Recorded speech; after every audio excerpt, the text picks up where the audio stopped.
This is the Athens County Municipal Courtroom, just part of our city's legal system. It's here where legal disputes are resolved on a daily basis. I'm Shireen Jones, and on today's Spotlight, we'll be focusing on the different departments in the city and county that make up our legal system. You'll learn what it's like to be a police officer working his beat. We'll also take you inside the new regional jail, and you'll meet the man who oversees this courtroom. All that and more on today's Spotlight. Thanks for joining us. This is Spotlight 1998.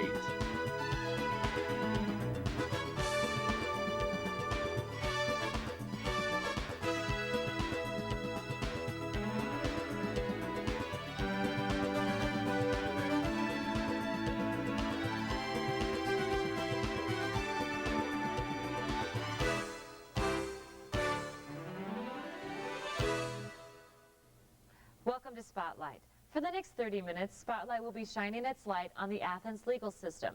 I'm sitting in the witness chair in the Athens County Municipal Courtroom. It's here where sworn testimony is given during trials. You may not realize this, but there are literally hundreds of men and women working to make Athens a safer place to live. For most people, their first encounter with the city's legal system is through the Athens Police Department. Spotlight's Pete Gomez takes us onto the streets of Athens with one of the city's finest. The typical day for an Athens police officer begins and ends right here at the Athens Police Station. This building is home to virtually anything an officer may have to use during the course of a patrol. But a police officer's home away from home is definitely his or her vehicle. These Fords and Jeeps might look like the vehicles you and I can buy, but they hardly come equipped the same way. The cruiser, in addition to transporting criminals, must be ready for all types of problems. I'll check over all the systems of the vehicle, make sure that the spotlight works, make sure that my overheads work.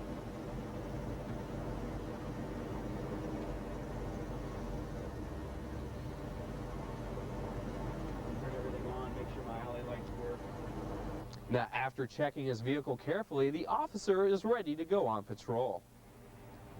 On this particular day, 5 officers are out in car patrol. Therefore, to guarantee that the entire city is covered, officers are assigned a particular section of Athens to patrol. In this case, Officer Ralph Harvey is assigned the city's northwest section. Having a designated area also has its benefits. It gives the officer a chance to develop an understanding of his or her neighborhood. And I just look for things that are out of place. If there's some other suspicious activity in the area, I'd investigate further. An officer also has to be ready to handle anything, even if that anything is a bank alarm going off on Court Street. Luckily, this turned out to be a false alarm, but every call received must be treated as if it was really happening. Now, no one was arrested, but if an officer does detain someone, it's back to the station. The Athens Police Department is home to not only fingerprinting, but also 2 interview rooms. In addition, evidence collected is also stored at the station. This is all an effort to make sure the accused is moved both swiftly and accurately through the criminal justice system. Police patrolling may be a rigorous 24-hour-a-day job, but when done properly, benefits the entire community. Reporting for Spotlight, I'm Pete Gomez. In addition to protecting Athens with regular car patrols, the police department also uses bicycle and horse-mounted patrol units and 2 canine units. When it comes to law enforcement, there are other departments that help the police out. One of those is the city prosecutor's office. Spotlight's Gina Long shows us what kind of role the prosecutor plays in Athens. Crime control is a serious concern to many of the people who live and work here in the city of Athens. But what happens if you suddenly become a victim of one of these crimes? Where do you go and with whom do you consult? Chances are you will end up right here at the Athens Law Administration Building, where you will meet with one of the city's co-prosecutors to determine your options. Prosecutors George McCarthy and Lisa Eliason will review your case as one of the 40 cases they go through a day. That adds up to about 10,000 cases per year between the 2 prosecutors. A typical day is usually pretty well organized for George and Lisa. They start their morning by reviewing trials and conducting pre-trials over the phone, where they discuss the cases with the other attorneys. Then they are usually in court by 10 o'clock. The afternoon is where they have appointments and take a look at the police reports to determine if there is cause to file criminal charges. As Lisa explains, it is not always practical to take every case to a jury trial. A prosecutor is in a unique position. As prosecutor, we serve the same function that a judge would serve, but we do it beforehand. We evaluate the kind of case we have, the evidence that we have, and we determine whether or not we have sufficient evidence to go to trial. Most cases settle, and even most criminal cases settle. This week I spoke to a negotiations class at Ohio University, and they were asking me how I decide what happens in a case, because really, since most cases settle, then we as prosecutors get to determine what the punishment will be. And in doing that, I have a lot of interest to consider. I may have a victim, I may have the police. I'm really here on behalf of the people of the city of Athens and the state of Ohio, so I have them to consider, the defendant to consider, all of this even before we go to the judge, because most times we have a negotiated settlement worked out. And in my mind, when I'm doing all that, I think, okay, if this case went to trial, how would it turn out? What would Judge Bennett do? One important thing to remember is that the prosecutors only handle misdemeanor charges, which is anything punishable for up to 6 months in jail or up to a $6,000 fine. Another important point is they are prosecuting for many law enforcement agencies. Not only do they work with the Athens Police Department, but they also work closely with the Ohio University Police Department. So with the universities being a part of their workload, it can greatly increase their responsibilities. But when I asked Lisa if she enjoys her job, the answer was quite clear. I like what I'm doing. Sometimes, you feel like you're helping the victim, that you're actually helping defendants in some cases and referring them to counseling, and you hear success stories. For Spotlight, I'm Gina Long. With a typical trial costing almost $600, most cases are settled out of court. Coming up later on Spotlight, we'll take a tour of the new regional jail in Nelsonville. But next, we sit down with the man who oversees the Athens County Municipal Courtroom. Stay with us. Where's Michael? National Guard duty. Ah, bet he's just sandbagging. I don't think so. Sure he is. He left us with all the big fires to put out. Over 52% of our military is made up of the National Guard and Reserve. They serve in times of war and in times of disaster. And the jobs they perform are hard enough, without you making it harder. Well, let's hope he's ready for some late nights when he gets back. Please support your employees in the National Guard and Reserve. Statistics show that the average person over a lifetime has 75,000 dreams. 3.8 surprise parties, 8.6 different jobs. 39.7 teachers, 12 different hairstyles, plays 6.4 sports, and owns 3.5 pets. But the average person only has one life, so why mess it up with drugs? A message from a drug-free Navy and Marine Corps. My grandfather was born a slave, but both he and my grandmother went to college and became teachers. As you can imagine, the power of education was made very clear to me. So with the help of the college fund, I attended a historically black university, which prepared me for graduate school and other future challenges, like being married to this guy.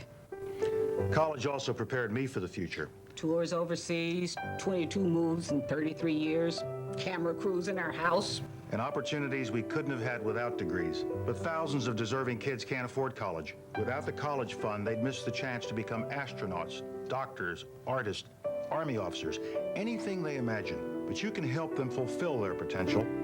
Please join Colin and me in supporting the college fund. A mind is a terrible thing to waste. What do you mean, challenge?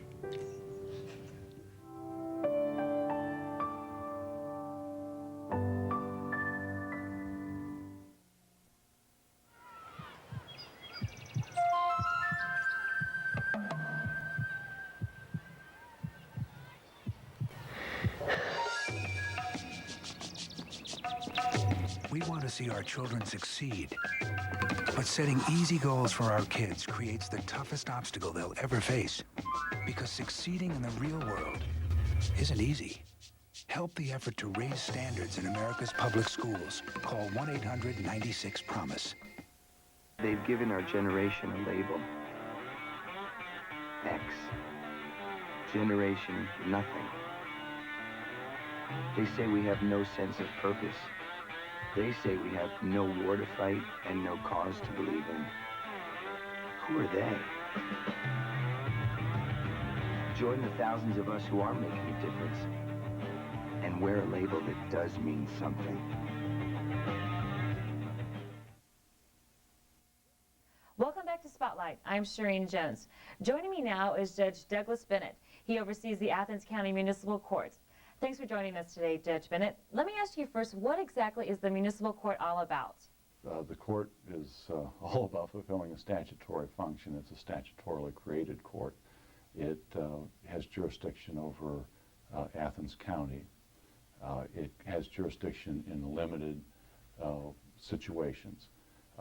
We have jurisdiction over all misdemeanors, felony offenses, at least through preliminary hearing, landlord-tenant type of disputes, rental escrow cases, zoning cases, traffic court cases. Roughly there's there's well over 10,000 cases a year that go through there.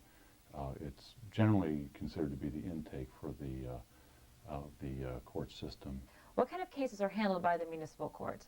Well, the benefit of the municipal court, and the reason I find it to be the most exciting judicial position, is because it's fairly interesting in terms of the caseload. Every morning, approximately 8 o'clock or after, we can have the paperwork organized and the defendants informed of their rights and organized. At that point, we conduct an arraignment session. That occurs 5 days a week in this court. There may be 50 cases for arraignment. There may be over 100 cases for arraignment.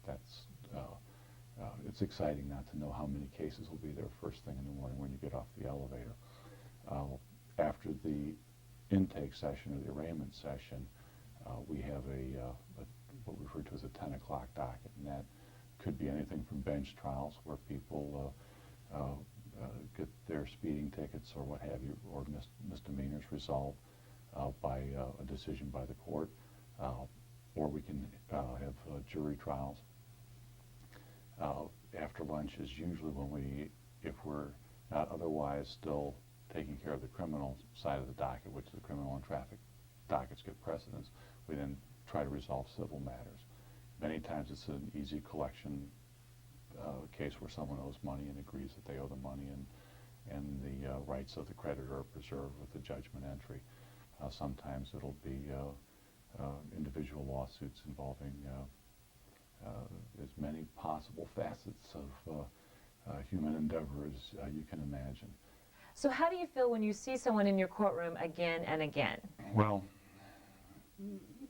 there are some people who are back, it seems continually, but it's probably not as frequent as it seems. My approach is to resolve the matter that's at hand. That is, if it's an allegation that there's a repeat DUI offense, the first matter is to resolve the actual question of guilt or innocence.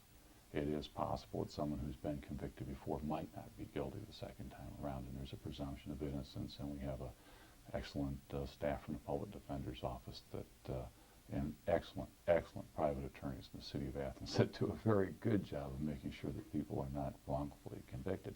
Now, if they're convicted, a prior record is the sort of thing that will be considered, and it's proper statutorily. We, I think, are better protected when we address in a meaningful way the actual underlying problem. However, there are times when there's no alternative but, for example, a rather necessary approach such as a long jail sentence. Now, the municipal court in Athens isn't the only courtroom in Athens. What are some of the other courts in the county, and how do you work with them? Well, actually, the other courts that might affect citizens in this area would be the municipal court that covers the county and deals with the bulk of the lower grade cases, if you want to consider it in a hierarchy. The county police court would have jurisdiction over essentially about the same subject matter.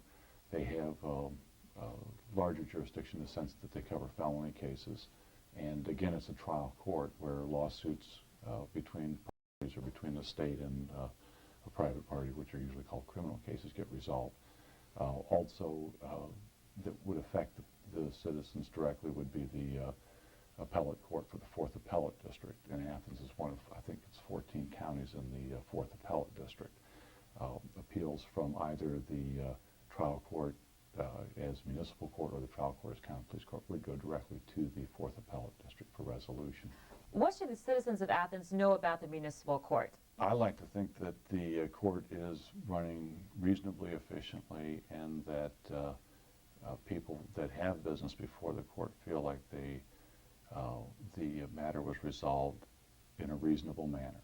We can only spend a certain amount of time given the caseload on any particular matter, but we should spend enough so that whether they win or lose, at least they feel that they were fairly heard and the matter was resolved in a reasonable manner.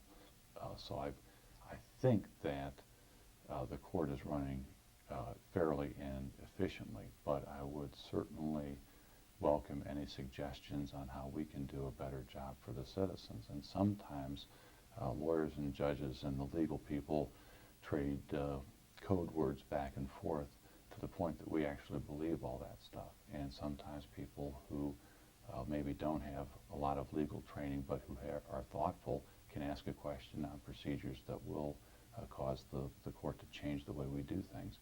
And we like to think that we're still flexible and creative even after all this time on the bench. Thank you for your time today, Judge Bennett. When Spotlight returns, we'll be taking a look at the new Athens County Jail. Stay with us. Spotlight will return after these messages. You are 100% unadulterated energy. You have no choice but movement. You aren't acted on. You are action. You have the power to make the world a better place. You already know how to do it. Volunteer now for the American Red Cross. Call your local chapter for details. Remember the old saying, what goes around comes around? That's what happens when you recycle and buy recycled products. Quality recycled products and packaging are everywhere. So next time you go shopping, look for recycled content in your products and packaging. To make recycling work, you gotta buy recycled. Call 1-800-NRC-RECYCLE for a free shopper's guide to buying recycled products. Brought to you by the National Recycling Coalition and Recycle Ohio, Ohio Department of Natural Resources, George V. Voinovich, Governor. Picasso painted the old guitarist during a period of depression that lasted 4 years, his blue period. Today, with new discoveries, 80% of depressive disorders are being successfully treated, giving hope to millions that maybe now, nobody has to have a blue period.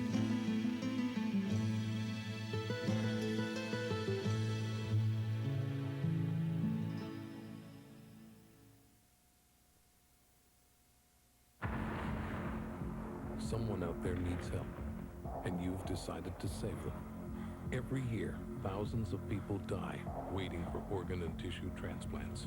To be a donor, even if you've signed something, you must tell your family now so they can carry out your decision later. Otherwise, it's like throwing a 12-foot rope to someone who's 15 feet away. Share your life. Share your decision.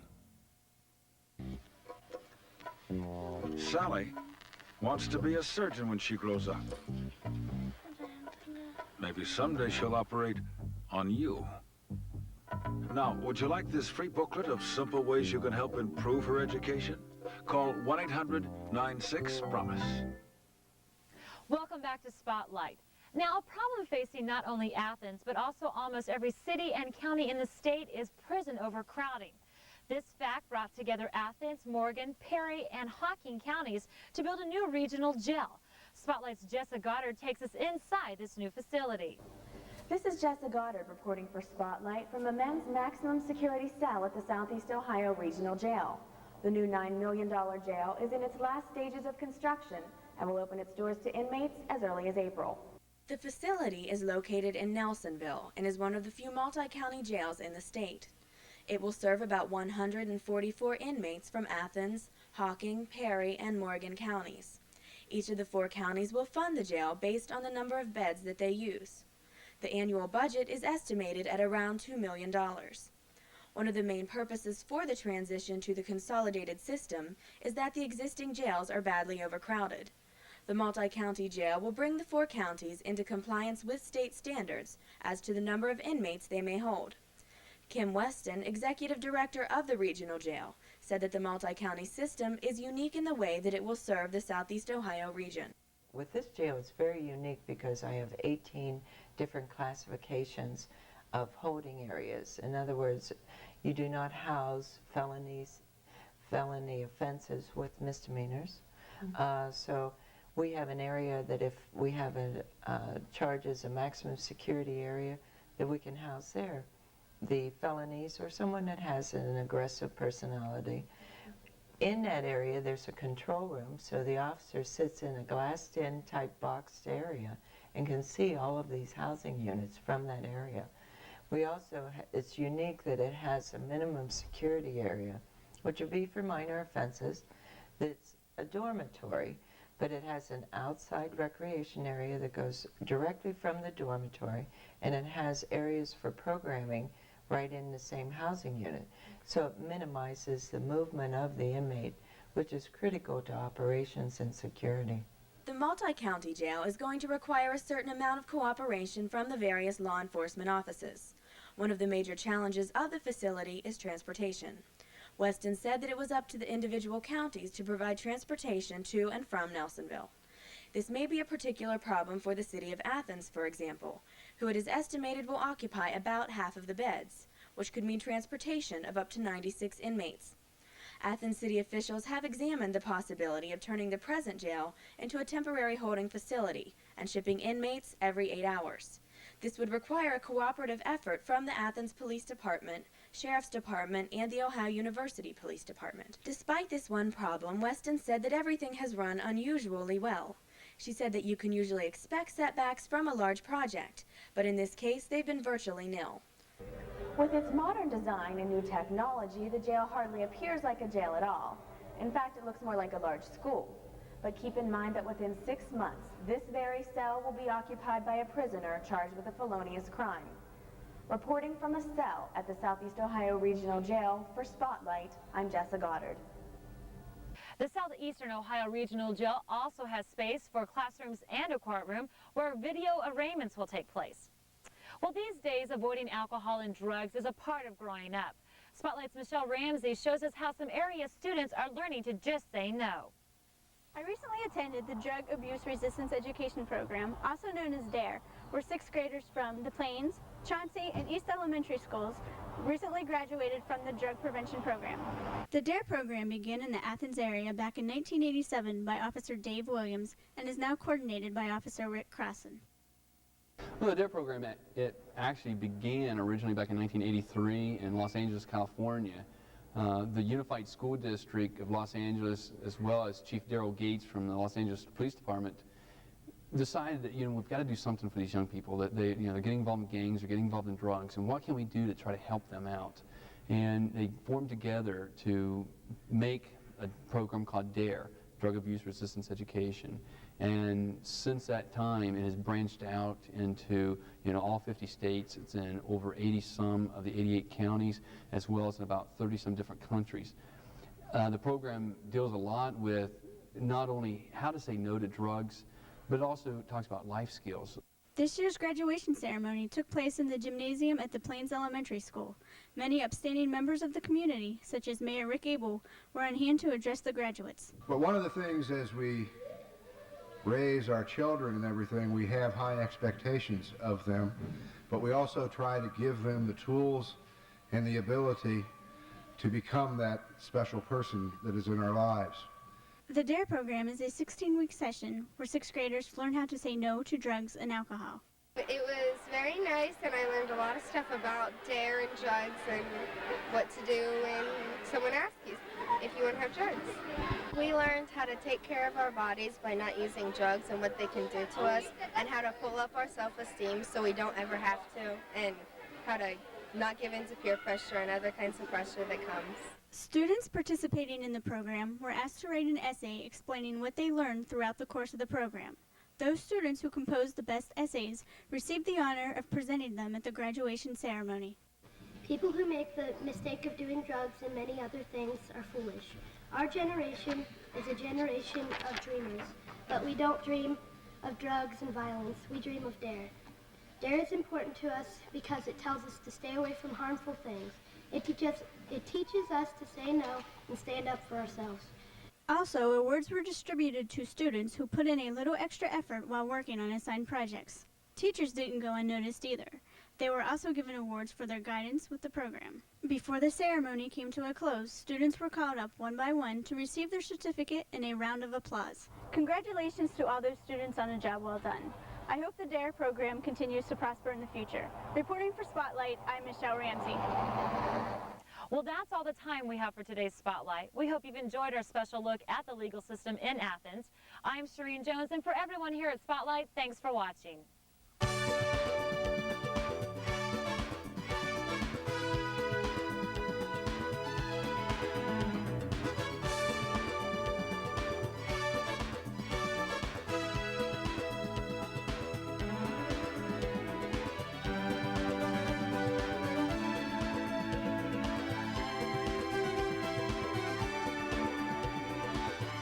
For everyone at Spotlight, I'm Dennis Cometti. Good night.